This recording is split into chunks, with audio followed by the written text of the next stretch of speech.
Señor, hemos puesto nuestras vidas para que traigas restauración a esta tierra.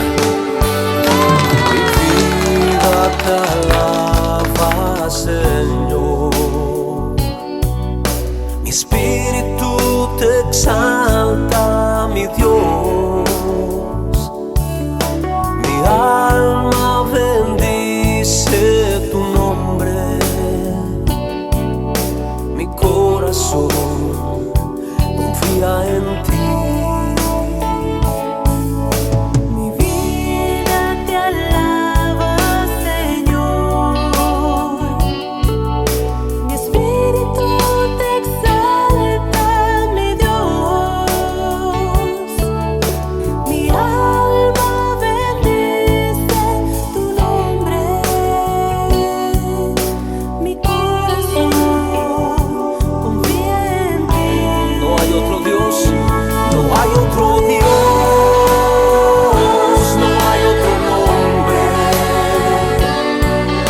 Tan solo tú eres digno, digno de honor, y solo a ti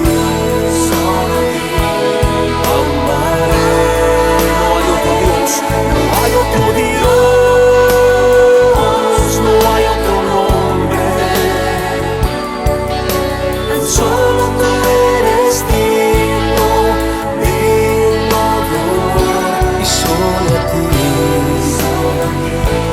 amaré.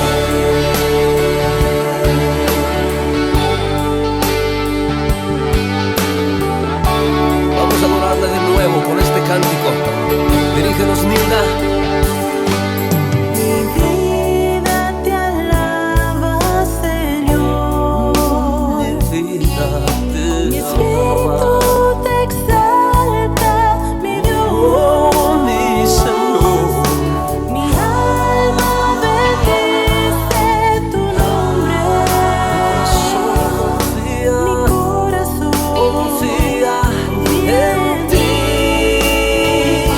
No hay otro Dios, no hay otro nombre. Tan solo tú eres digno, digno de honor, y solo a ti amaré. No hay otro Dios, no hay otro nombre. Tan solo tú eres digno, digno de honor, y solo a ti amaré.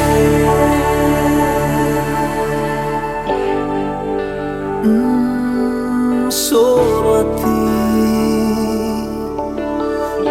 solo a ti.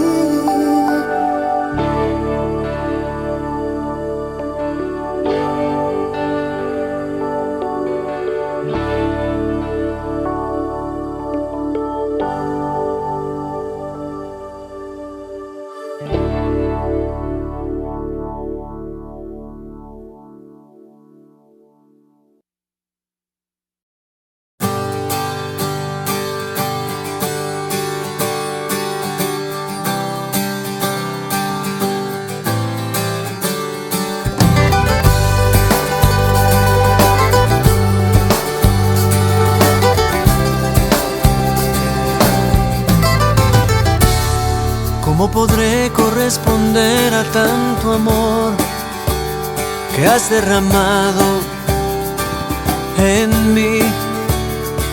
¿Cómo podría yo pagarte, mi Señor? Lo diste todo por mí. Cambiaste la tormenta en cristalino mar. Cambiaste el horizonte oscuro, pues vi tu luz brillar.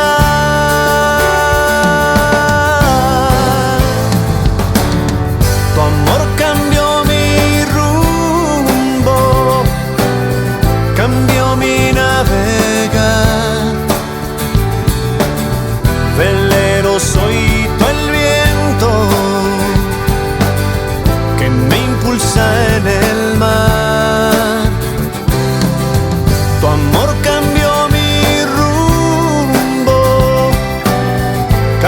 mi dirección. Voy a Puerto Seguro, tu gracia es mi timón.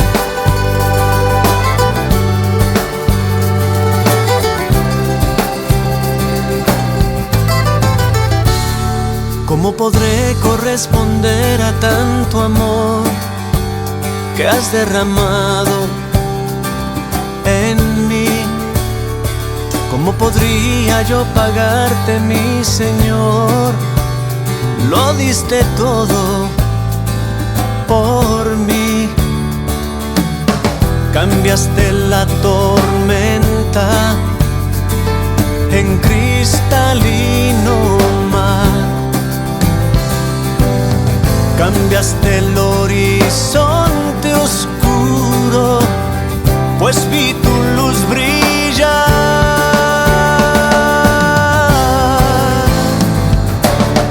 Tu amor cambió mi rumbo, cambió mi navegar. Velero, soy tú el viento que me impulsa en el mar. Tu amor cambió mi rumbo, cambió mi dirección. Voy a Puerto Seguro, tu gracia es mi timón. ¿Cuántas veces me has librado de caer en corrientes que me harían perecer? Tu amor cambió mi rumbo, cambió mi navegar. Velero, soy tú el viento que me impulsa en el mar. Tu amor cambió mi rumbo, cambió mi dirección. Voy a Puerto Seguro, tu gracia es mi timón. Tu gracia es mi timón.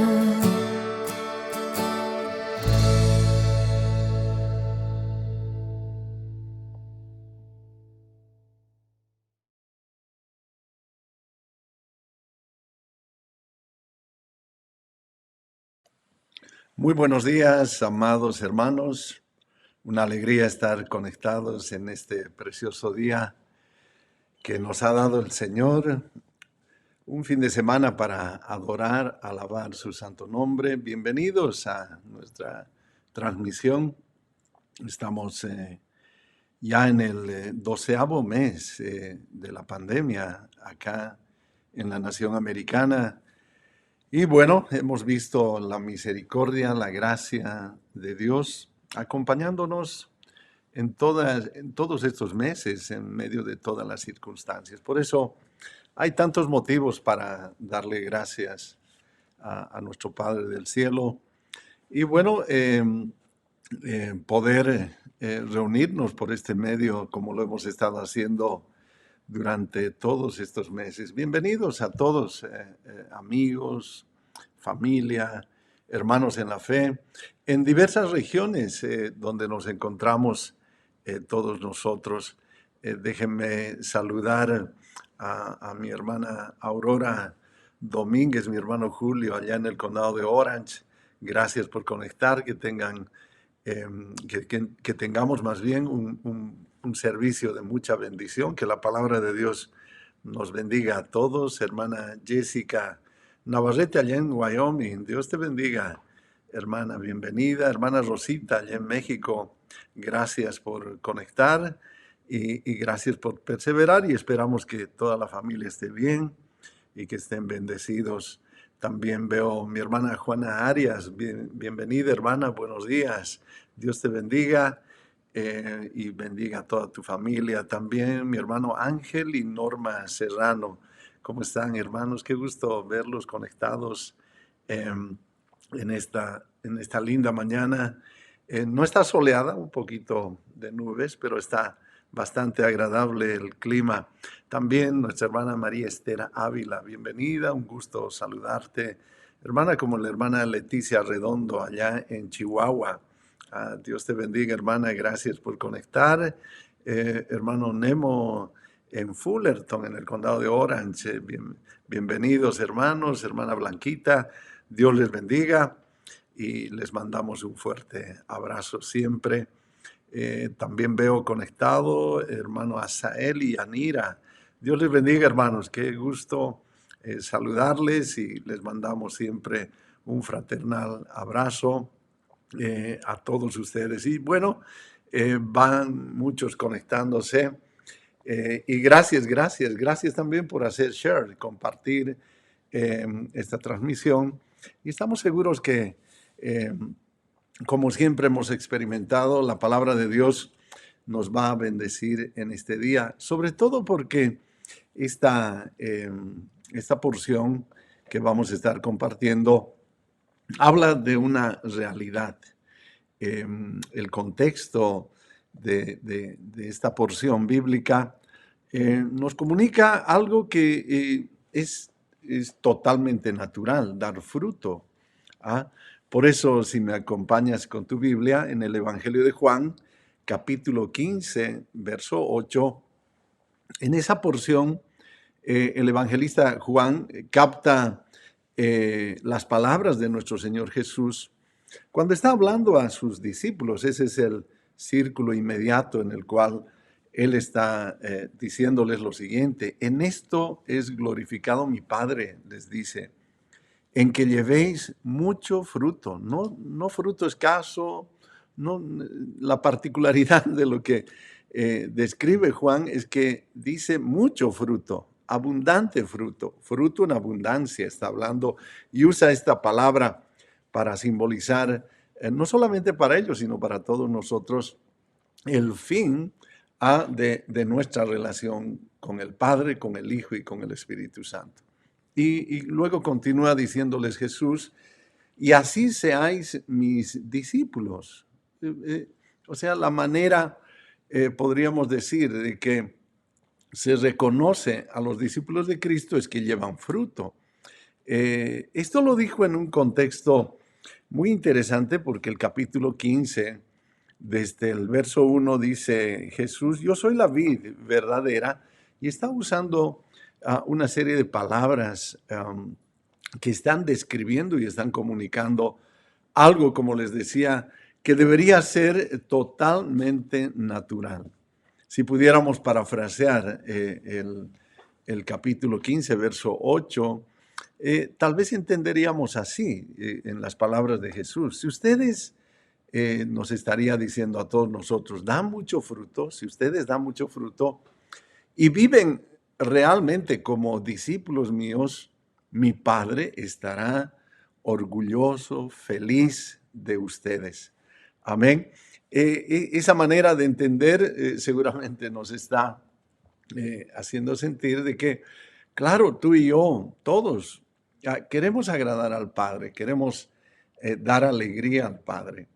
Y la manera muy sencilla, como nuestro Señor Jesús nos está diciendo, es que demos fruto. Y de eso quiero hablar en esta linda mañana, para que cada uno de nosotros, así como dice nuestro Señor Jesús, deseemos que nuestro Padre del cielo se sienta orgulloso de cada uno de nosotros, de la vida que tenemos, de lo que emprendemos, del trabajo y de todas esas situaciones de la vida que tú y yo vivimos cotidianamente. Entonces, a partir de esta declaración de Jesús, lo que Jesús, en realidad, nuestro Señor, les está comunicando, tiene que ver, como les decía, con el propósito de Dios respecto a su creación. No es algo nuevo que Jesús les está diciendo, sino es algo que todo el contexto de la palabra de Dios, desde Génesis hasta el Apocalipsis, comunica. Por eso el contexto y lo que nos llama la atención hoy de la palabra fruto, el contexto es muy amplio y siempre, tome en cuenta por favor esto, siempre está conectado con aquello que produce la bendición de Dios. Entonces, en otras palabras, lo que quiero decir es que si estás bendecido, si Dios te ha bendecido, ahora Pablo le dice a la iglesia de Éfeso que nosotros estamos bendecidos por medio de nuestro Señor Jesucristo.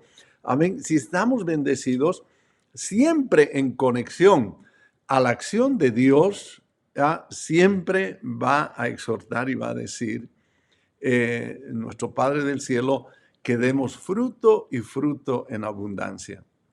Por ejemplo, si miras Génesis capítulo 1, verso 28, a partir de que ya había creado a Adán y Eva o Adán, dice la palabra de Dios que los bendijo Dios y les dijo, fructificad y multiplicaos. Amén. Estos mismos términos, o lo podríamos decir para fines de entendimiento para nosotros, podríamos decir que estos mismos términos como una fórmula los repite nuestro Padre del cielo, porque de Él proviene toda bendición, Él es la fuente de la bendición. Lo repite, por ejemplo, a Noé, a Abraham, a Isaac, a Jacob, y así podemos ver la descripción en el Antiguo Testamento cuando vemos esta acción de Dios de bendecir y de pronunciar estas palabras diciendo, ahora, a partir de que están bendecidos o en esta nueva realidad de la bendición de Dios, ahora el destino de ustedes es dar fruto y multiplicación, dar fruto en abundancia. Por eso lo que Jesús les está diciendo a sus discípulos no es extraño, no es nuevo, tiene que ver con los propósitos de Dios. Amén. Por ello, ahora Jesús, cuando a partir del capítulo 15 está discipulando y enseñando a sus discípulos, porque ellos van a continuar el proyecto del reino de los cielos. Ahora, como en muchas ocasiones, Jesús está usando en el capítulo 15 una parábola, donde va a usar figuras e ideas que tienen el propósito de comunicar a sus discípulos aquello. Si vemos en el contexto de la nación judía, aquello que era parte de la herencia religiosa de ellos, ¿sí? O sea que si revisamos, como les estoy planteando el contexto, por ejemplo, más amplio, vamos a ver que en el Antiguo Testamento, por ejemplo, se representa a Israel como la parra o la viña de Dios.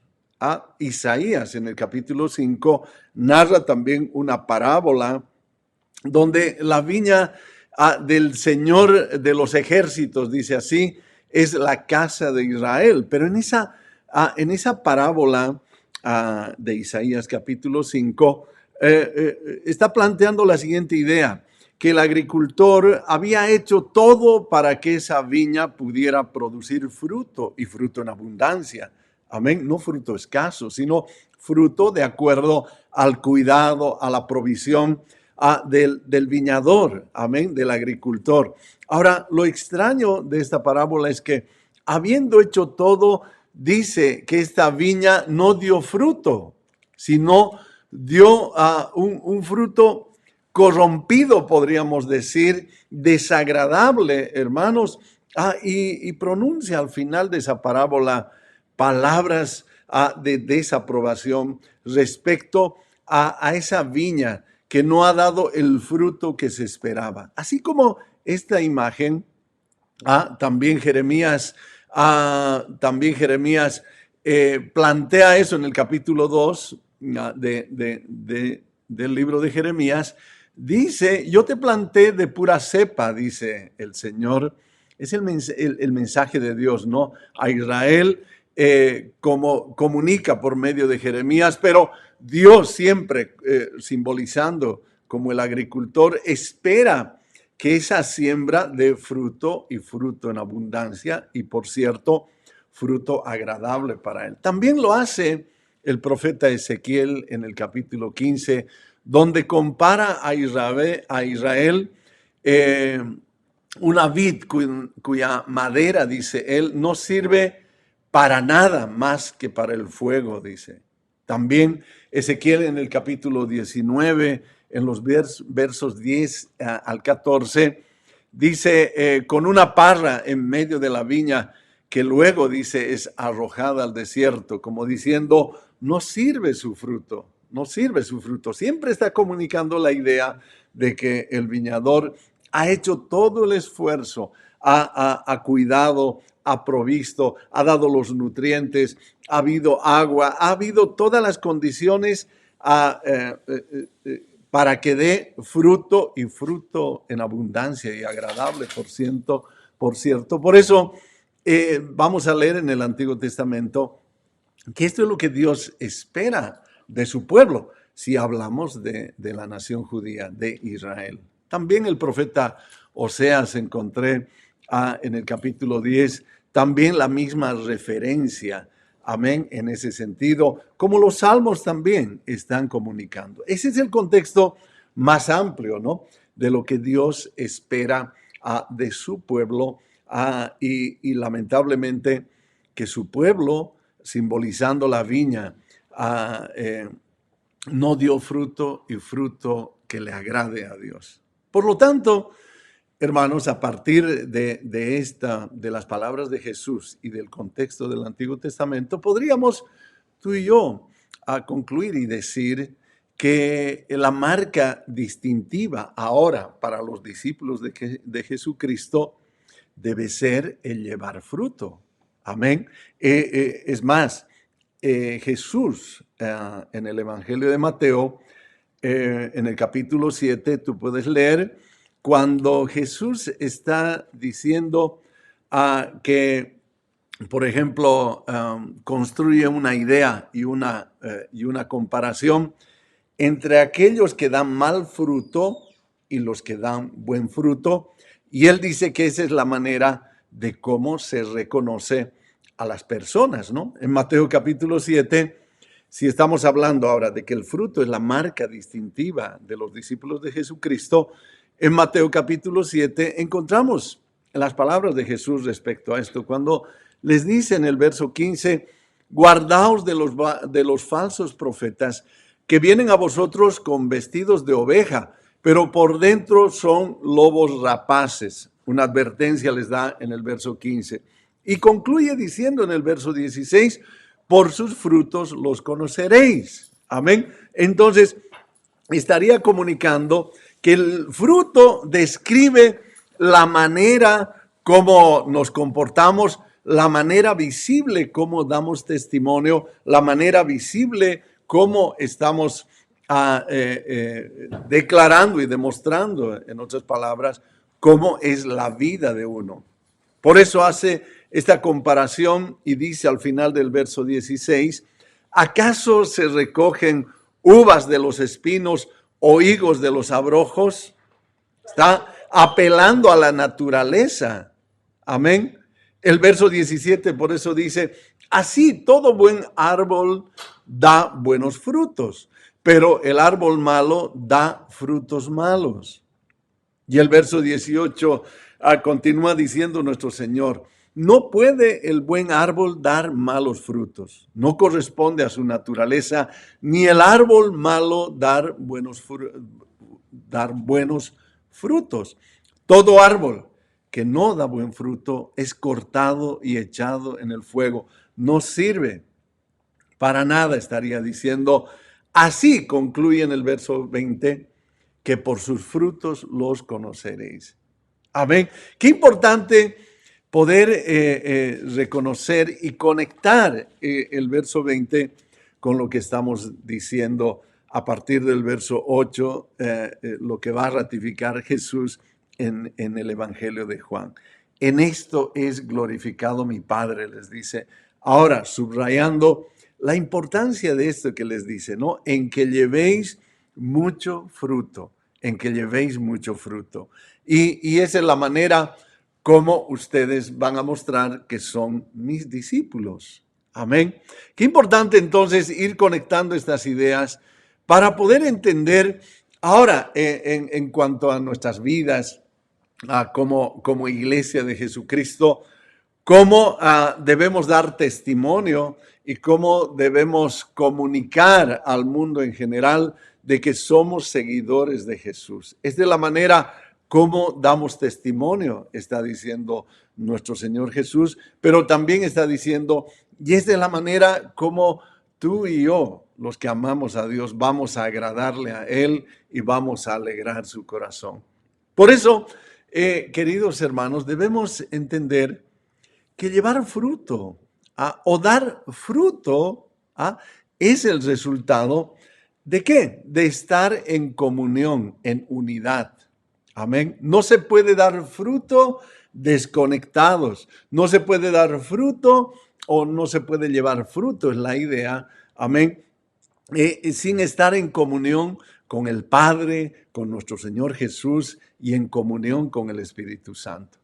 Por eso, estos frutos que son el resultado, amén, de nuestra conexión con el Padre, con nuestro Padre del cielo, con nuestro Señor Jesús y con el Espíritu Santo, se van a mostrar de manera multidimensional. Es la idea que vamos construyendo, ¿no? ¿De qué manera se muestra entonces? Por ejemplo, el fruto, llevar fruto o dar buen fruto, se verá en el contexto de nuestras familias, se verá en el contexto de nuestra economía, se verá también en la salud, en la educación y en la religión, amén, como el medio por el cual adoramos a nuestro Padre del cielo.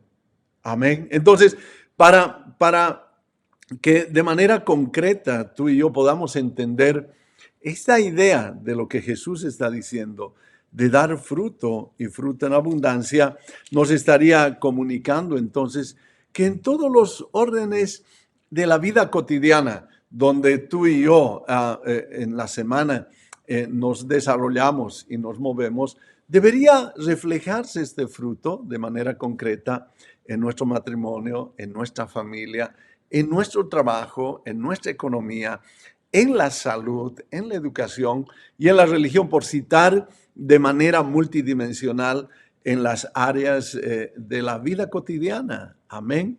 Por ejemplo, el Salmo 1, cuando hace toda una descripción del varón y de la mujer que viven en justicia y que le agradan a Dios, termina concluyendo que ellos, como árbol plantado, ¿no? Es la idea que comunica. Amén. Dice que todo lo que harán prosperará. Está comunicando la idea de que todo lo que emprendan en la vida cotidiana va a alcanzar el resultado. Y la idea de prosperar quiere decir eso mismo, que van a dar fruto y fruto en abundancia que agrada no solamente a uno, sino especialmente al Padre. Amén.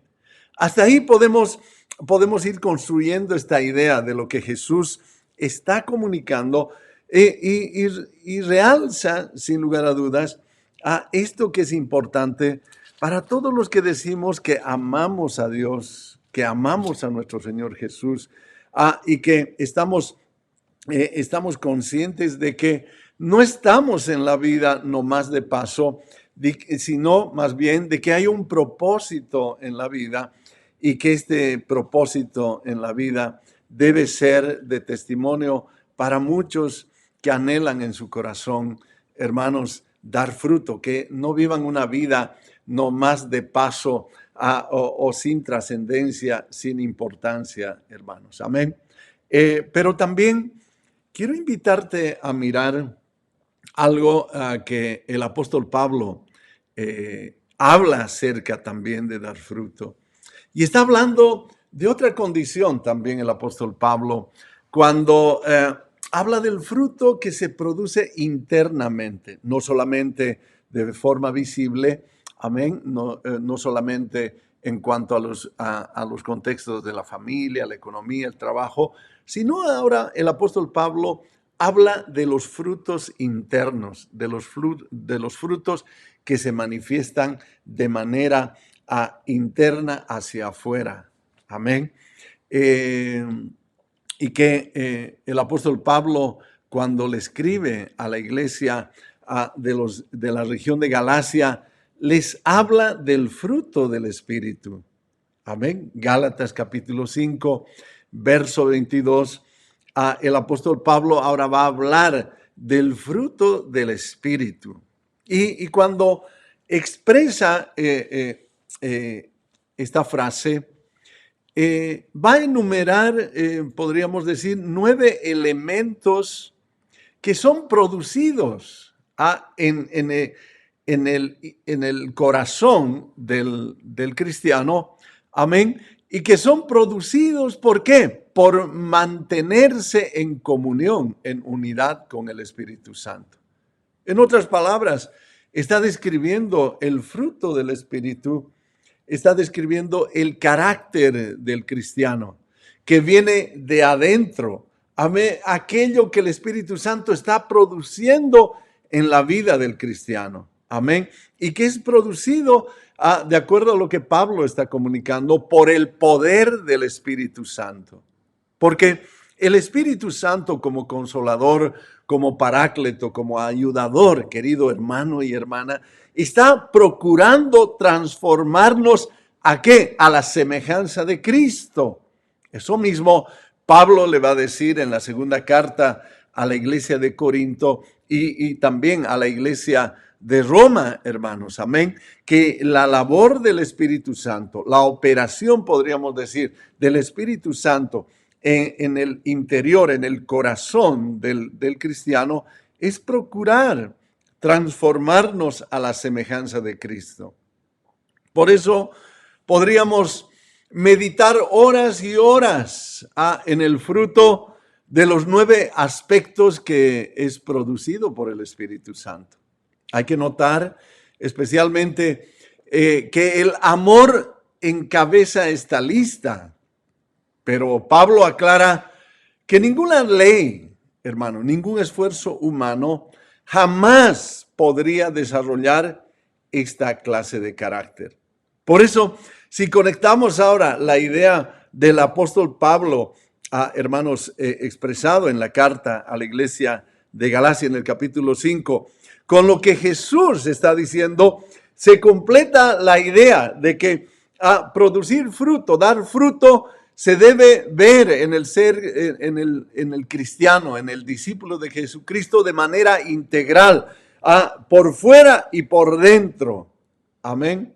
Por eso, después de enumerar lo que el pecado produce en el capítulo 5, en la carta de Pablo a la región de Galacia, amén. Ahora en el verso 22 dice, mas el fruto del Espíritu es amor, gozo, paz, paciencia, benignidad, bondad, fe, mansedumbre y templanza. Y concluye diciendo ahí, contra tales cosas no hay ley, comunicando que ninguna ley, ningún esfuerzo humano, ninguna habilidad humana, ninguna sabiduría humana puede producir esto que llamamos el carácter del cristiano, hermanos, y que en la labor, en el ministerio del Espíritu Santo, quiere producir en el cristiano, en el varón y en la mujer, para que sea semejante a Cristo. Ese es el fin.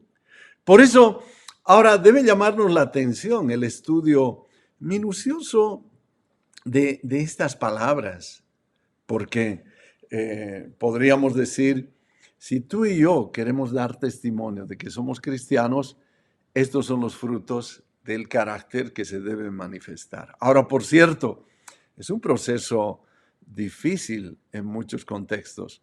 Es un proceso que amerita paciencia. Es un proceso donde el cristiano se tiene que humillar y tiene que hacerse vulnerable para que el Espíritu Santo pueda ir produciendo estos 9 elementos que Pablo le llama el fruto del Espíritu Santo. Por eso acá, en esta porción, el apóstol Pablo está presentando, yo lo puedo clasificar, como 3 grupos de 3 que describen el carácter del cristiano, ¿no?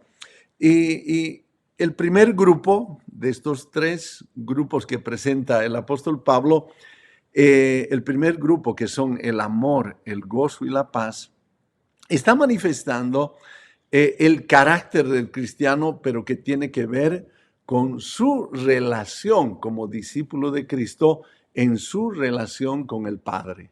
Amén. En un sentido vertical. Entonces, ¿cómo se relaciona, en otras palabras, el cristiano con Dios, con estas cualidades del carácter? El amor, el gozo y la paz. Amén, en un sentido vertical. Pero también que este carácter del cristiano se manifiesta en su relación con el prójimo en sentido horizontal. No solamente en sentido vertical, en su relación con Dios, sino que esto se va a manifestar también como el testimonio o la manera como se relaciona con el prójimo. Amén. El segundo grupo de tres es interesante. Está describiendo el carácter del cristiano ahora en relación con las personas. Cómo se relaciona con las personas. Cómo se entiende la relación de la idea, amén, con el prójimo. Y el tercer grupo de tres describe el carácter de cómo es el cristiano en su testimonio, en su estilo de vida. Amén. Por eso, si consideramos esta clasificación un poco didáctica para nuestro entendimiento, te invito a que podamos mirar estos primeros tres, este primer grupo de tres, el amor, gozo y paz, con un poco de detalle, y esperamos que las próximas semanas podamos ir construyendo y entendiendo la descripción y el significado de esto, porque otra vez, este es el anhelo del Padre en cada uno de nosotros. No solamente que tengamos una familia saludable, una economía, un trabajo, una educación y todo ello, sino también para Dios, nuestro Padre, es importante el carácter del cristiano. Amén, porque esta es la manera como damos testimonio, y en las palabras de Jesús, esta es la manera como se mira al discípulo. Entonces, la primera palabra que describe el apóstol Pablo en la carta a los Gálatas es la palabra amor. Ahora, muchos hemos escuchado que esta palabra amor es la traducción del griego ágape, el amor de Dios. Amén. Esta palabra ágape, por cierto, no es una palabra muy corriente en el mundo de los griegos, en el griego clásico. Amén, porque ellos en su afán de describir el amor usaron como cuatro palabras, ¿no? Cuatro palabras para describir el amor. Por ejemplo, el amor eros, que quiere decir el amor, por ejemplo, que siente un joven por una joven, un jovencito por una mujer. Es un amor que incluye pasión. Ahora, este tipo de amor eros no aparece nunca en el Nuevo Testamento, por si acaso. La otra palabra que describiría amor es la palabra filia, que es el amor cálido que sentimos hacia nuestros seres queridos, el amor filial, llamamos así, y es algo que sale del corazón. La otra palabra que describe amor en el mundo griego es la palabra estorge, que quiere decir como más bien un amor que se manifiesta como afecto. Amén. Y se usa esta palabra en la relación de los padres, los hijos con los amigos, amistades, y esta es la descripción de la palabra estorge. Y la cuarta palabra que hemos escuchado mucho es la palabra ágape. Amén. Ahora, esta palabra, si lo entendemos desde la perspectiva cristiana, quiere decir un amor que denota benevolencia sin límites, ¿o no? El afán de bendecir y de poder bendecir, esa es la palabra, ¿no? Benevolencia sin límites, que quiere decir que no importa lo que una persona, por ejemplo, en su relación nos pueda hacer, como insultándonos, como ofendiéndonos o humillándonos, pero que el cristiano, en respuesta a ello, nunca va a desear lo malo, sino más bien va a procurar lo mejor para ellos. Benevolencia es la palabra que describe eso, ¿no? Desear lo mejor para ellos. Por tanto, el amor visto desde la perspectiva de esta palabra describe un sentimiento que involucra, sin lugar a dudas, el corazón y la mente. Implica tanto las emociones como la voluntad. Amén. Entonces está describiendo esta palabra el esfuerzo deliberado que solamente podemos hacer los cristianos con la ayuda de Dios. Por eso no proviene del esfuerzo humano. Amén. Del esfuerzo humano. Por eso el cristiano cuando ama siempre va a buscar el beneficio del prójimo, siempre va a anhelar la bendición y el buen vivir del prójimo. Amén. Y la otra manera, cómo se manifiesta este amor, que es aquel que ama nunca va a buscar el beneficio propio. Amén. Sino más bien va a procurar hacer todo lo mejor y producir el buen vivir en el prójimo.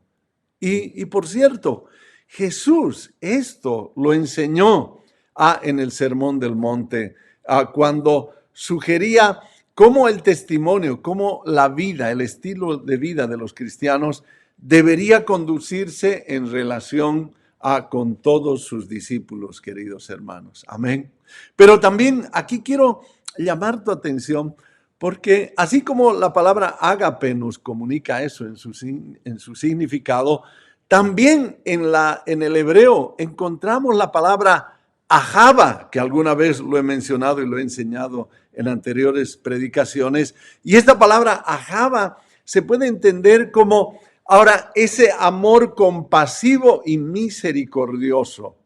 Amén. Así como el Padre nos mira y se relaciona con nosotros y con el resto de la humanidad. Amén, con misericordia y compasión. Ahora, describe este amor, ahava, hermanos, como el amor de una relación de pacto. Amén, sobre todo del Señor con sus criaturas.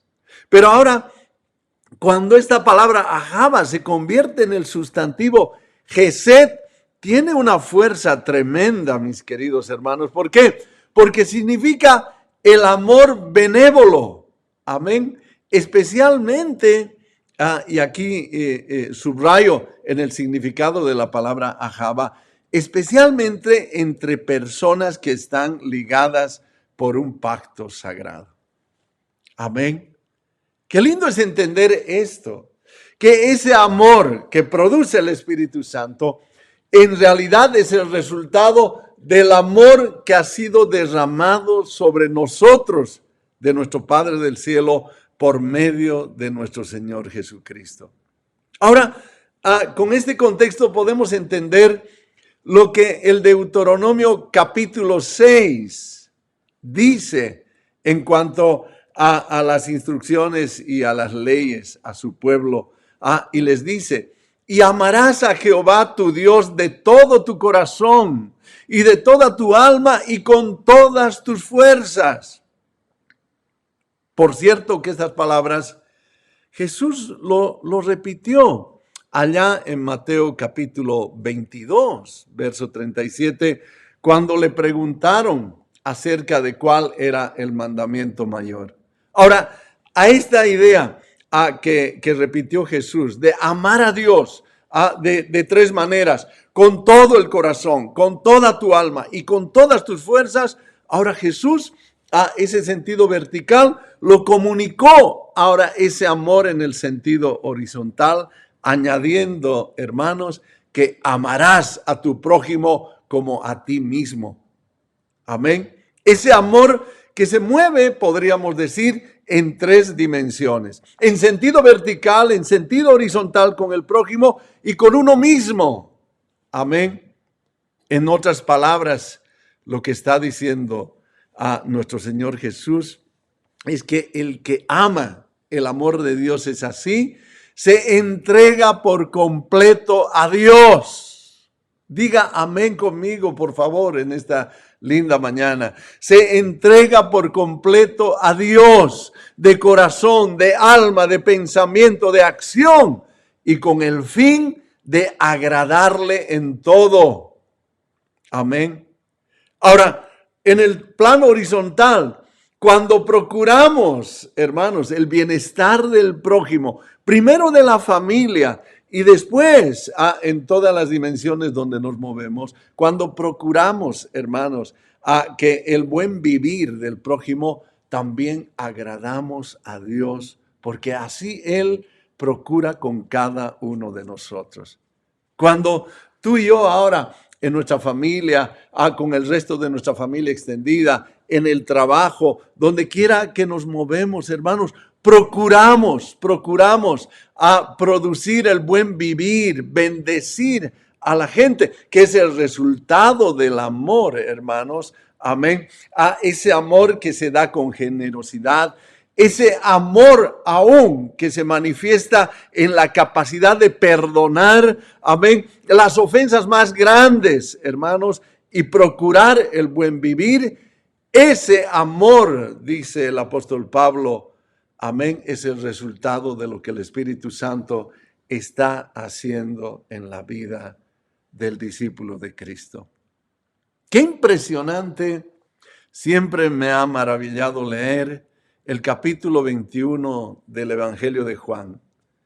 Cuando nos muestra, por eso digo, si nunca se hubiera escrito el capítulo 21 del Evangelio de Juan, amados hermanos, nunca podríamos observar cómo Jesús restaura el corazón de Pedro. Y en otras palabras, en esas 3 veces que le pregunta, Pedro, ¿me amas? A continuación dice, pastorea mis ovejas. En esa idea de servir al prójimo, en otras palabras le está diciendo a Pedro, a partir de su experiencia de que le negó a nuestro Señor Jesús, le está diciendo, vas a aprender el amor ahava, el amor gesed, el amor ágape, lo vas a aprender sirviendo y pastoreando a la iglesia de Jesucristo. Amén, hermanos. Qué precioso es poder entender y considerar esto. Que ese amor, el cual ahora tú y yo siempre hemos experimentado en forma de misericordia, probablemente antes de que conociéramos a Jesucristo.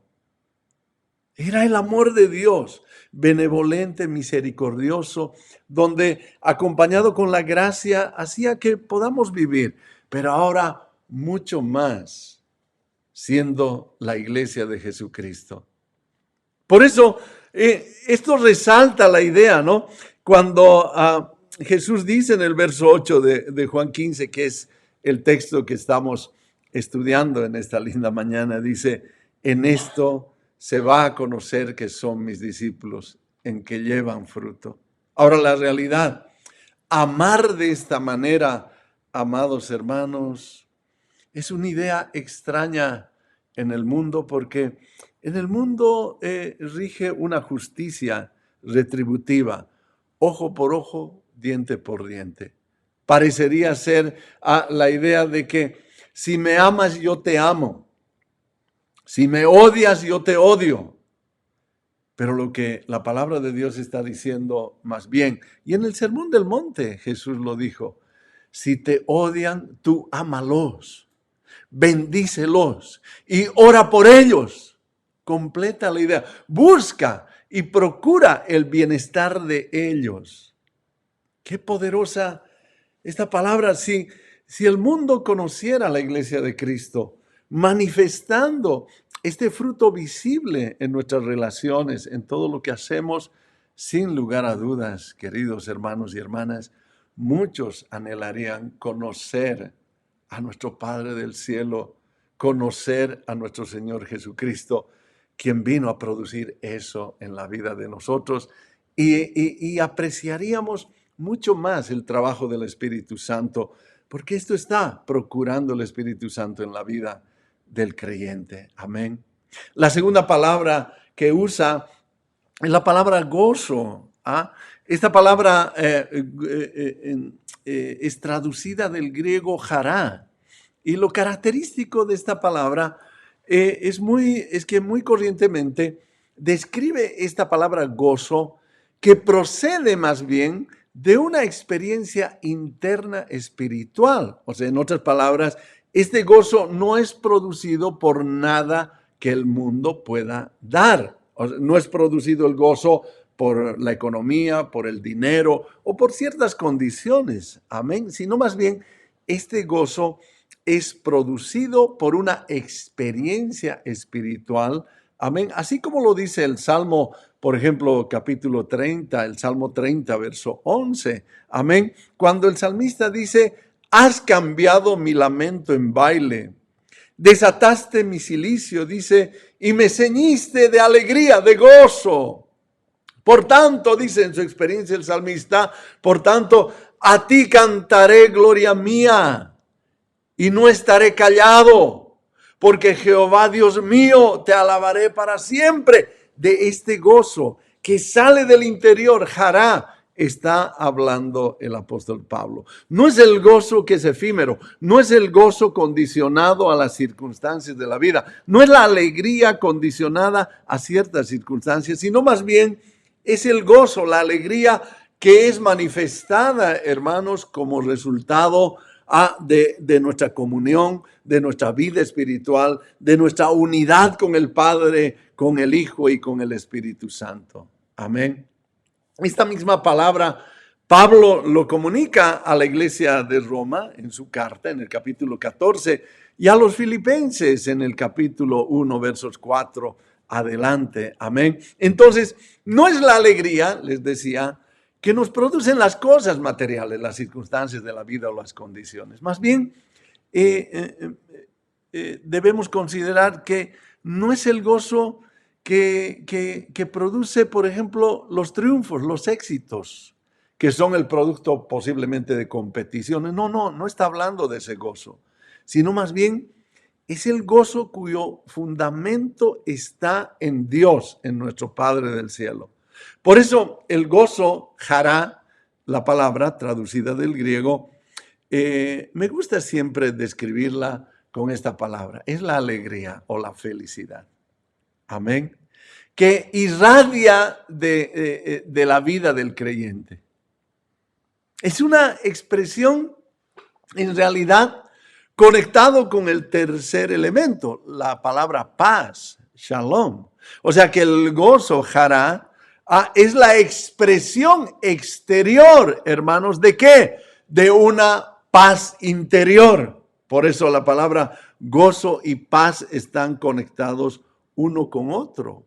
Por eso toma en cuenta, ¿no? Si ves a un cristiano, tienes que ver a un cristiano lleno de gozo, lleno de alegría. Diga amén, hermano, que es la expresión exterior y se manifiesta en sonrisa, se manifiesta en alegría. Amén, pero está describiendo en realidad a esa expresión exterior.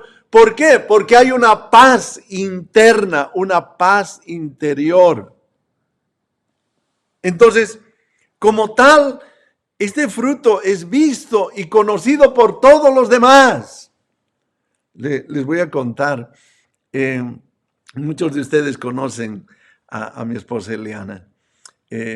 Cuando ella sonríe pero a carcajadas y emite una risa a carcajadas y se nota su felicidad, se nota su alegría. Amén. A veces yo le digo, más bajo esa risa, pero ella tiene esa expresión natural. Desde que yo la conocí, siempre ha sido así. Entonces está demostrando que en su corazón hay paz, hay contentamiento. Amén. Y lo puede expresar abiertamente de manera externa. Y así, por ejemplo, cuando vemos no solamente nuestra familia, probablemente a nuestros hijos o nosotros mismos, esto es lo que Jesús está diciendo. En esto les van a conocer que son mis discípulos. Amén. No es algo fingido, no es algo impuesto, no es algo condicionado, sino es algo que es el resultado de lo que el Espíritu Santo está haciendo en la vida del creyente. Amén. Y es de la manera gozo y paz, como el discípulo es conocido por todos los demás. Esta es la atmósfera en la cual está describiendo el Nuevo Testamento estas palabras, hermanos. En realidad, entonces podríamos decir que un cristiano que es básicamente infeliz es una contradicción. Un cristiano no podría decir que ha experimentado la obra de Cristo, no podría decir yo soy infeliz. No, eso es una contradicción. Más bien, podríamos decir que estamos creciendo, hermanos, en amor, estamos creciendo en gozo, en alegría, que a partir de que la paz de Cristo, del príncipe de paz, se está haciendo real en nuestras vidas. Por eso cuando se saludaban, la forma acostumbrada de saludar en el idioma griego era la palabra regocijaos, esa palabra que usamos también los cristianos, ¿verdad? Chairen, regocijaos, alégrense. Y si bien probablemente no tenía un significado más específico que una frase muy contemporánea nuestra, ¿no? Como decir, ¿cómo está usted? O ¿cómo estás tú? ¿Cómo estás tú? La respuesta correcta y agradable que le gusta al Padre de un cristiano sería, estoy alegre, estoy feliz, lleno de gozo. Amén. Ahora, a partir de esto, probablemente en la iglesia primitiva fue adquiriendo un significado, la palabra gozo y alegría, un significado para los que eran de la fe, ¿no? De los cristianos en la iglesia que estaba iniciando. ¿Por qué? Porque eso lo puedes mirar. ¿Cómo es posible que pueda haber gozo y alegría aún en circunstancias difíciles de la vida? ¿Cómo puede haber gozo y alegría aún en necesidad, en escasez, en enfermedad? Amén. Y esto era lo distintivo de los cristianos. En las descripciones, por ejemplo, del libro de John Fox, Mártires del Cristianismo, describe que los cristianos aún estaban siendo sometidos a torturas, a suplicio, por afirmar que Jesús era el Señor, y estaban dispuestos a pasar con eso. Pero hay una cosa que destaca el libro de John Fox cuando dice, amén, que ellos estaban alegres aún estando en las situaciones más difíciles y las circunstancias aún de perder su vida.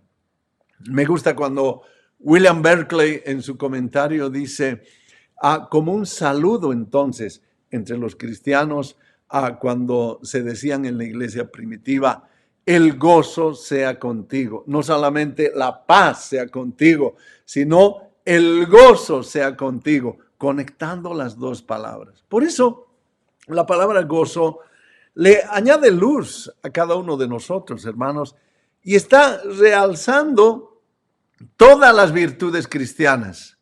Y está iluminando, podríamos decir, cada experiencia de nuestras vidas. Tenemos gozo en nuestra familia, tenemos gozo en nuestro matrimonio, tenemos gozo en el trabajo, tenemos gozo en nuestra salud, tenemos gozo en nuestros estudios, tenemos gozo en nuestra relación con Dios. Hermanos, esa luz, ese gozo, que es el resultado entonces del amor y es el resultado de la paz, debe brillar. Eso nos dice nuestro Señor Jesús. Debe brillar, hermanos, aún en medio de las adversidades. Aún en medio de las adversidades. Por eso, el gozo del cristiano no es algo efímero, no es algo temporal, sino algo permanente. No es superficial, sino más bien ese gozo está brotando de los manantiales, de los ríos más profundos e internos de la vida que está llena del Espíritu Santo. Amén. El gozo es un fruto del Espíritu.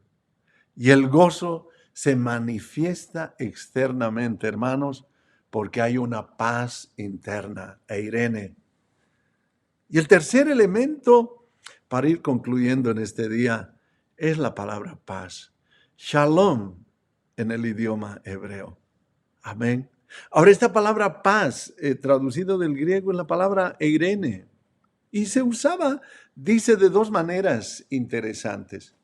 Se usaba, por ejemplo, para describir la serenidad que disfruta un país bajo un gobierno justo y benéfico. Amén. Como un buen emperador, un buen gobernante, un buen presidente. Amén. Que es justo y que produce una paz. Amén. A nivel de un país, de una localidad, de una ciudad. Pero también se mira esta palabra paz, ahora en el contexto del Nuevo Testamento, la traducción de la palabra eirene que les dice que corresponde a la palabra shalom, amén, en el Antiguo Testamento. Ahora, no está describiendo el shalom como una situación ausente de problemas y de guerras y de conflictos, no, sino más bien está hablando el shalom, una paz que contribuye y produce, hermanos, el bienestar del ser humano. En realidad, la palabra shalom está describiendo el estado de bienestar del ser humano, del buen vivir. Por eso, el corazón que tiene paz puede estar tranquilo y puede estar contento. Amén. Tranquilidad y contentamiento. ¿Que se derivan de qué, hermanos, ahora esta paz? De la fe, de la confianza, amén, que nosotros tenemos y que todas nuestras circunstancias y nuestras situaciones de la vida están en las manos de Dios. Voy a usar la palabra, están en las manos del viñador, del dueño de la viña. Amén. Por eso es importante entender esto, ¿no? Que la palabra jará, gozo, y la palabra eirene, paz, o la palabra jará y la palabra shalom, hermanos, amén, se usaron ampliamente en la iglesia primitiva y para nosotros debería tener, sin lugar a dudas, un realce. Por eso, el saludo distintivo que se hacía entre los judíos era la palabra paz, incluía la palabra paz, que decía gracia y paz a vosotros. Aunque claramente la paz, ahora lo entendemos, que es el don de Dios, el Dios de paz, esté con ustedes. Amén. Y eso es lo que estamos deseando y deberíamos desearnos todos nosotros y deberíamos procurar que el Espíritu Santo produzca eso en nuestras vidas y en nuestros corazones. Amén. Por ejemplo, en el contexto en el cual estamos viviendo en el presente, hermanos, no es fácil decir que vivimos en paz cuando hay circunstancias, hay temores, hay dudas, hay miedos. Amén. Pero qué importante es entender que el Espíritu Santo ahora está produciendo esa paz, esa seguridad, ese contentamiento que se manifiesta en un estilo de vida, hermanos, en el cristiano. Por lo tanto, el apóstol Pablo, por ejemplo, cuando le escribe a la iglesia de Roma, les dice, procuren la paz. Amén. Por eso les dice, a ser posible, le dice a la iglesia de Roma, y en cuanto de vosotros dependa, vivid en paz con todos. Amén. Por eso el creyente debe buscar la vida de paz y sobre todo porque ahora el creyente tiene en su corazón al príncipe de paz, así como lo describe al Mesías, el profeta Isaías. Amén. Y esa paz el cristiano lo encontrará conforme camina por el Espíritu Santo, en comunión y en unidad con el Espíritu Santo. Pues la paz, como el gozo y el amor, querido hermana y hermano, es el fruto de una vida llena del Espíritu. Amén. Y que fue lograda por el Príncipe de Paz, nuestro Señor Jesús. Amén. Por eso, volviendo al texto del capítulo 15 de Juan, verso 8, Jesús está diciendo, si ustedes dan mucho fruto y conectamos a estas tres palabras, amor, gozo y paz, si hay mucho de ello en ustedes, quiere decir que están viviendo como discípulos míos. Y esto le agrada y le pone orgulloso a nuestro Padre del cielo.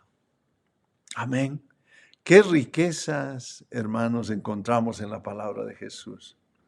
Por eso, si tú y yo, el día de hoy, aquí en la intimidad de nuestros hogares o donde quiera que estamos mirando esta transmisión, queremos agradar al Padre, dejemos que el Espíritu Santo produzca esos frutos en tu vida y en mi vida.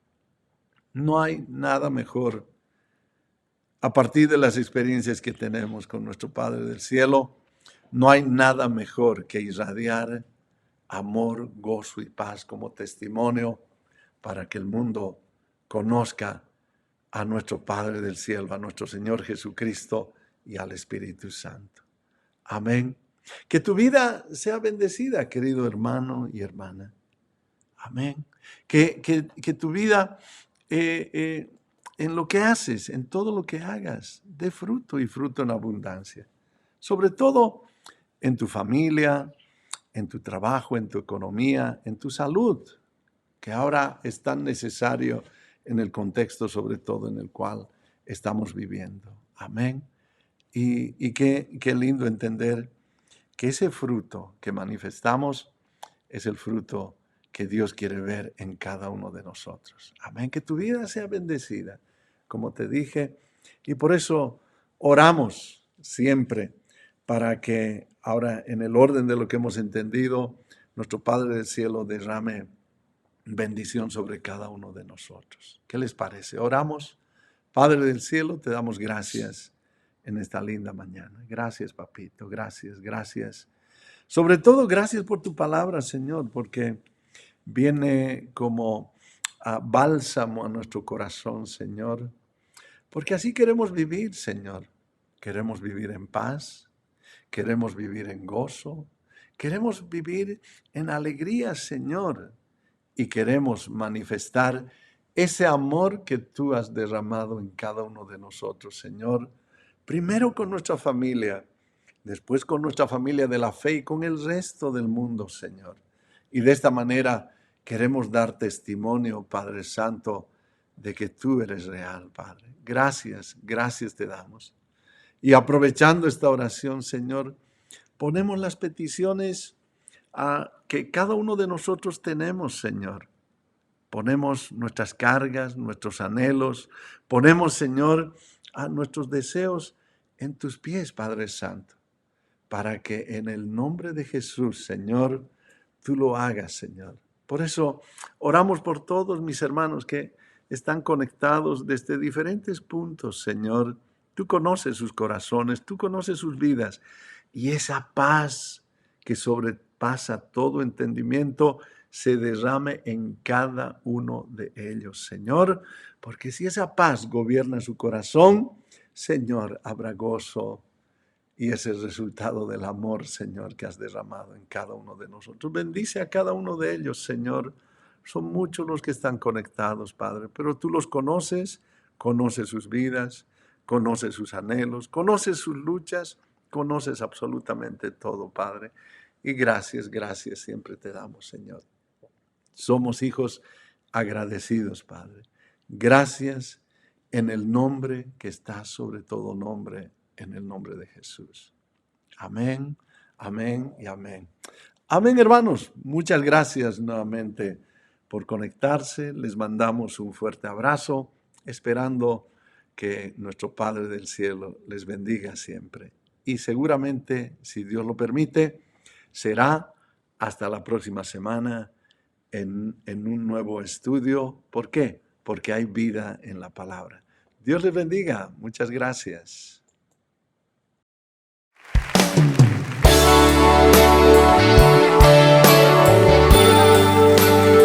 Señor, hemos puesto nuestras vidas para que traigas restauración a esta tierra. Mi vida te alaba, Señor. Mi espíritu te exalta, mi Dios. Mi alma bendice tu nombre.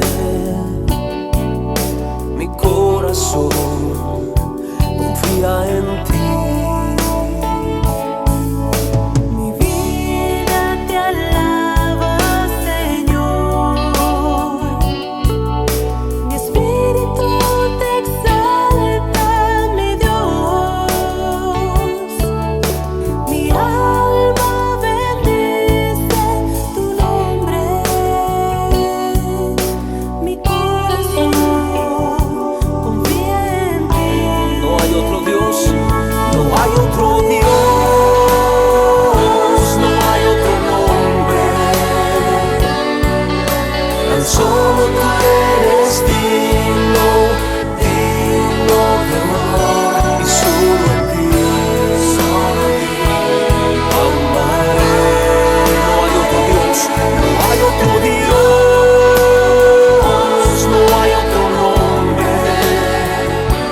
Mi espíritu